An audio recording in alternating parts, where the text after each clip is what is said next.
আমারে যে উহুদের ময়দানে দান দান শহীদ করে রক্তাক্ত করছে তুমি শোনো নাই? আমি যে 14 দিন পেটে ক্ষুধার তাড়নায় পাথর বাঁধছিলাম উম্মত, তোমার মনে নাই?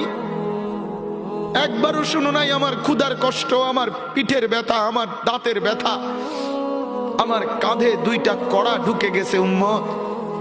আমার ঘরে 3 মাস আল্লাহর নবীর স্ত্রী আয়েশা বলছে, আল্লাহর কসম উম্মত, নবীর স্ত্রী বলছে এক ফোঁটা চুলায় আগুন জ্বলে নাই। নওজোয়ান আপনারা বলেন বাপ, আজকে যাদের 1 বছর 6 মাস 2 বছর কোনদিন ফজরের নামাজ পড়েন না, দিনের পর দিন রাতের পর রাত যায়, এভাবেই 6 মাস, এভাবেই 1 বছর, এভাবেই 2 বছর, আপনি জানেনও না ফজরের ওয়াক্ত হয় কখন, ফজরের জামাত হয় কখন। মেরে মুহতারাম, আমার ভাই, আমার বন্ধু, বলো